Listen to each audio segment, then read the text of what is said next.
한 주 동안 잘 지내셨나요? 이제 날씨가 너무너무 더워졌습니다. 그만큼 더위도 조심하시고, 그리고 에어컨을 많이 틀어서 또 온도 차이로 감기도 있고 또 코로나라고 조심해야 될 것들이 좀 더 많이 늘었는데, 우리들의 건강 우리가 잘 챙겨서 항상 건강하게 우리가 한 주 동안 또 열심히 살았으면 좋겠습니다. 오늘은 모세 이야기를 하면서 말씀을 시작을 하려고 하는데요. 이제 모세와 이스라엘 백성들이 40년간의 길었던 광야 생활을 마치고 드디어 하나님께서 애굽을 탈출하실 때 약속하셨던 그 땅, 가나안 땅에 들어가기 직전의 상황이 오늘 말씀 속의 상황이었습니다.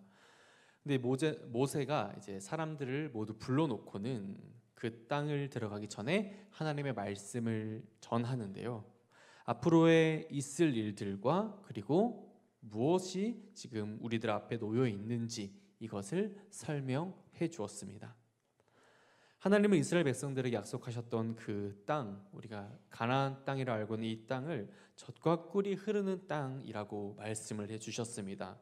그 약속을 기억하고 있었어요. 그래서 그 땅에 우리가 들어갈 수만 있다면, 어떻게든 들어만 간다면 주님께서 약속하셨던 풍요를 누릴 수 있을 것이다 라고 생각을 하고 버텼습니다. 어떻게든 거기만 들어가기만 한다면.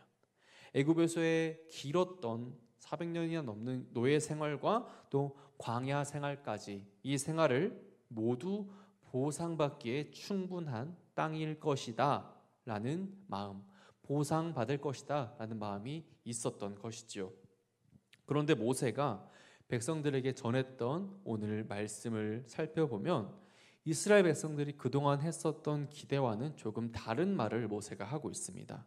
15절 말씀인데요, 우리 함께 읽어보겠습니다. 시작. 보라, 내가 오늘 생명과 복과 사망과 화를 내 앞에 두었나니. 아멘. 그 앞에 무엇을 두셨다고 하십니까? 생명과 복, 그리고 사망과 화가 너희 앞에 있다 라고 합니다. 이상하죠? 이상합니다. 이스라엘 백성들이 보상이라고 여겼던 가나안 땅을 하나님께서는 생명과 복, 사망과 화라면서 마치 양날의 칼과 같은 그런 말씀을 하신 거예요. 가나안 땅은 이스라엘 백성들이 정말 간절히 기대했던 것처럼 복과 생명이 보장된 만사 형통의 장소가 아니었습니다. 들어가기만 하면 행복이 넘치고 기쁨이 넘치고 늘 풍요로울 수 있는 그런 곳이 아니었어요. 사망과 화도 있다라고 하십니다. 그런데 하나님께서 이 말씀을 굳이 이때에 들어가기 직전에 하셨던 그 이유는 그들이 사망과 화를 누리는 삶이 아니라 복과 생명을 누리는 삶을 살았으면 하시는 마음에 이 말씀을 전하게 하신 것입니다. 그리고 이것은 비단 이스라엘 백성들뿐만의 이야기는 아니에요. 하나님은 우리들 앞에도 복과 생명 그리고 사망과 화를 두십니다. 어떤 이들은 생명과 복을 누리기도 하시지만 어떤 사람들은 사망과 화를 당하는 사람들이 있더라는 것이에요. 그들에게 어떤 차이가 있어서 이런 것일까요? 모든 사람들은 당연히 생명과 복을 누리기를 원합니다. 이건 너무나 당연한 이야기지 않습니까? 근데 그 방법을 우리는 잘 몰라요. 그리고 알았다 하더라도 그 방법대로 살기가 너무나 어려웠습니다. 오늘 우리가 함께 살펴보았던 신명기 말씀을 통하여서 우리 앞에 놓여 있는 복과 저주, 생명과 사망 가운데에서 하나님은 우리들이 복과 생명만을 누릴 수 있도록 어떤 방법을 주시는지 함께 살펴보았으면 좋겠습니다. 20절 말씀에 바로 정답이 나오는데요. 우리 20절 말씀을 함께 읽어보겠습니다. 시작. 내 하나님 여호와를 사랑하고 그의 말씀을 청종하며 또 그를 의지하라. 그는 내 생명이시요 내 장수이시니 여호와께서 내 조상 아브라함과 이삭과 야곱에게 주리라고 맹세하신 땅에 내가 거주하리라. 아멘.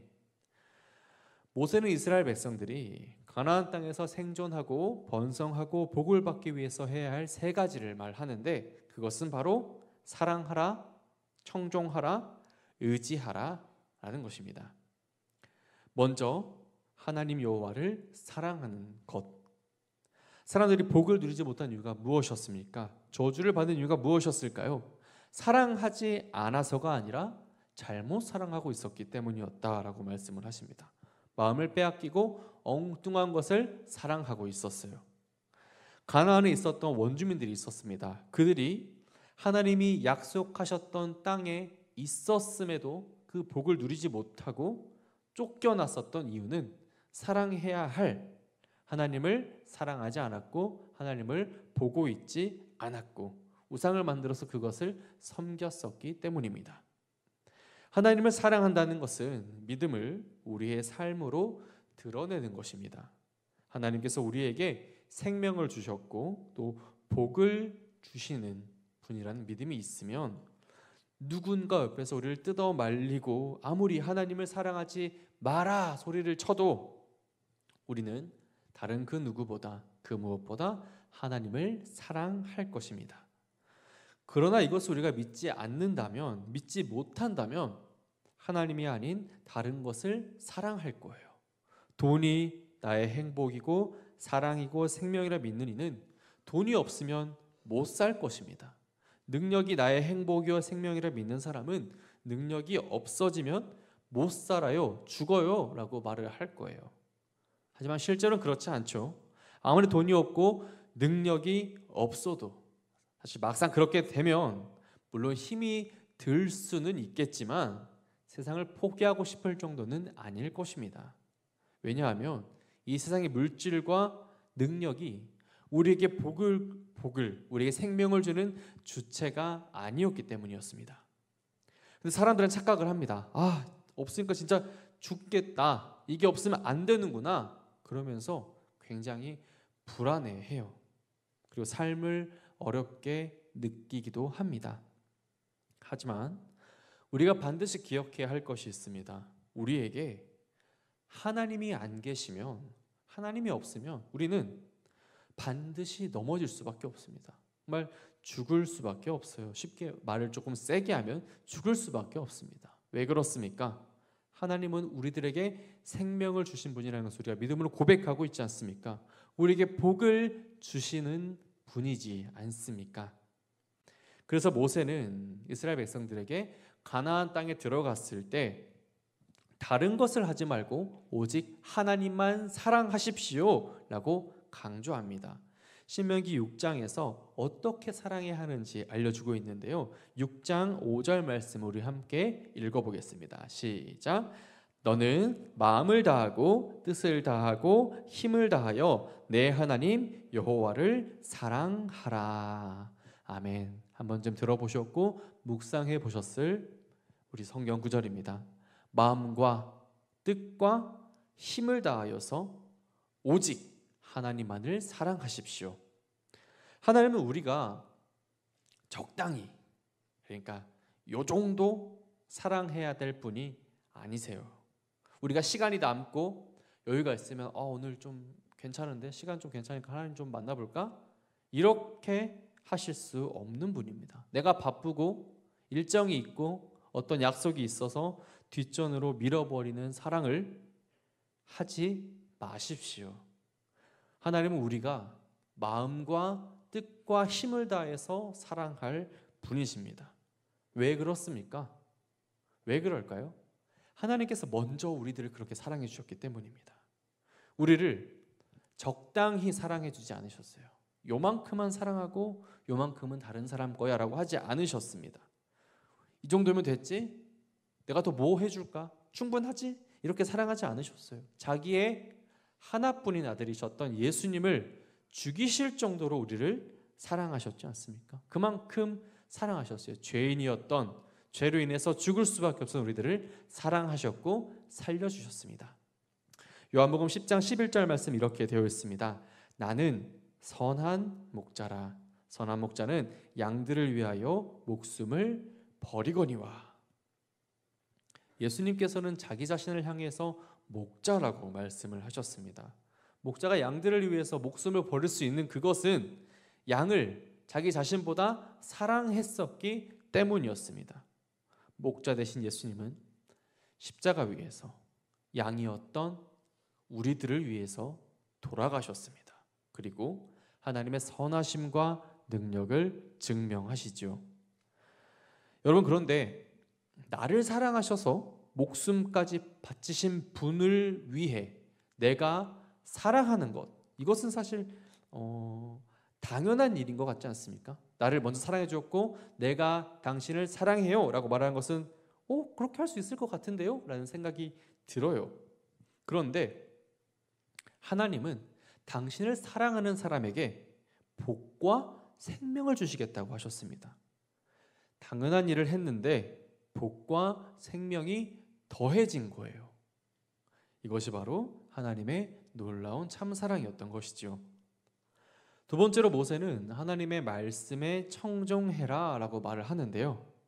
우리들은 말을 잘 들어주는 사람, 공감하는 사람을 좋아합니다. 호감이 가요. 사사건건 그거 아닌데 이거 이렇게 해야 되는데 그거 아니고 그거 말고 감나라 배나라. 그 아내가 저한테 늘 하는 말이거든요. 오빠 우주 좀 기다려줘 라고 하면서 우주가 뭐 하려고 하면 아니야 아주 이거 하지마 하면서 하는데, 그래서 우주가 밤이 되면 저한테 늘 물어봐요. 오늘은 아빠랑 자 엄마랑 자? 그래서 제가 아빠랑 자라고 하니까 우주가 아니야 엄마랑 자라고 하면서 괜찮아, 이건 저의 벌인 것 같습니다. 아무튼 이렇게 사사건건 개입하는 것보다 조용히 들어주고 또 이해하고 동감해주고 힘을 주는 사람에게 더 호감이 가는 것 같아요. 공동체 안에서도 많은 사람들에게 호감을 받는 사람이 있습니다. 자기의 말을 잘 들어주고 부탁을 잘 들어주는 것 같은 사람에게 우리는 호감이 가요. 하나님은 우리들에게 계속해서 말씀하십니다. 우리는 그 말씀을 들어야 해요. 그런데 하나님께서 이 말씀을 듣고 순종하라 하시는 이유는 그 말씀대로 우리가 살아야 하기 때문입니다. 그래서 복을 받아야 하기 때문이에요. 16절 말씀인데요. 우리 함께 읽어보겠습니다. 16절 말씀입니다. 곧 내가 오늘 내게 명령하여 내 하나님 여호와를 사랑하고 그 모든 길로 행하며 그 모든 명령과 규례와 법도를 지키라 하는 것이라. 그리하면 내가 생존하며 번성할 것이요 또 내 하나님 여호와께서 내가 가서 차지할 땅에서 내게 복을 주실 것임이니라. 아멘. 모세는 이스라엘 백성들에게 하나님의 명령과 규례와 법도를 지키라고 합니다. 명령과 규례와 법도, 이것은 모두 하나님의 말씀입니다. 이 말씀을 명령으로 듣는 것이죠. 명령에는 강제성이 있어요. 들어야 하죠. 이 명령을 듣고 우리가 따름으로써 하나님께서 우리를 다스리시는, 나를 인도하시는 나의 주인 되심을 인정하면서 사는 것입니다. 또한 규례를 지키라고 하셨는데요. 하나님의 말씀을 우리 삶의 법으로 여기는 것이지요. 그리고 그의 법도를 지키라 하십니다. 법도는 재판장의 판결인데요. 이 말은 곧 내 삶의 재판장이 내 삶의 모든 순간의 판단을 내가 하는 것이 아니라는 말씀이었습니다. 하나님의 말씀이 우리 삶의 옳고 그름을 판단하는 기준이 되어야 한다라고 말씀하셨던 것이죠. 모세는 하나님의 명령과 규례와 법도를 지키라라고 하였는데, 이 마지막에 동사 지켜라라는 말의 원어를 찾아보니까 이 단어가 주변에 가시 울타리를 쳐서 간직하다, 이런 뜻이 있다고 합니다. 즉 하나님께서는 당신의 말씀이 이스라엘 백성들에게 소중하게 여겨지기를 원하셨던 거예요. 하나님의 말씀을 청종하는 사람은 울타리를 치고 그 말씀을 잘 지켜내는, 간직하는 사람일 것입니다. 악한 무리가 그 말씀을 빼앗지 못하도록, 흔들지 못하도록 우리는 지켜야 합니다. 나의 감정과 생각이 하나님의 말씀보다 앞서지 못하도록 우리의 주권을 하나님께 맡겨보십시오.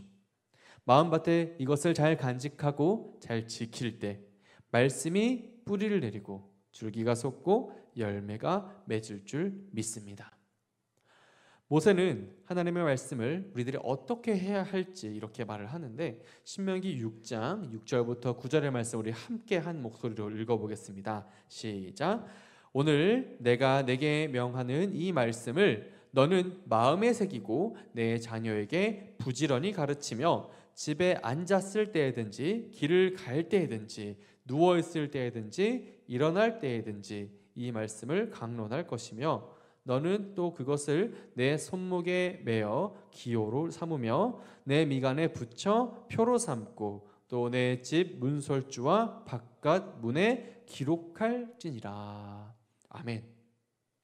길을 걸어가든지 누워있든지 일어서 있을 때든지 이 말씀을 우리가 늘 기억하고 또 띠를 삼아서 손목에 메고 있고 미간에 붙이고 또 문설주와 바깥 문에 기록해라 라고 되어 있어요. 이 말은 즉 우리 삶 속에 늘 주변에 두어라 라는 말씀이죠. 우리 학생이었을 때 얼마 안 되셨잖아요.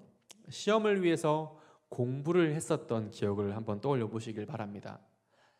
문제를 맞추기 위해서, 답을 외우기 위해서, 또 이해하기 위해서 얼마나 애를 쓰셨습니까? 노트에다가 적어보기도 하시고 또 몇 번씩 입으로 읽어가며 외워가며 또 이해하기 위해서 공부하셨지 않습니까? 모세는 우리들에게 하나님의 말씀을 그렇게 가까이 하라고 말을 합니다.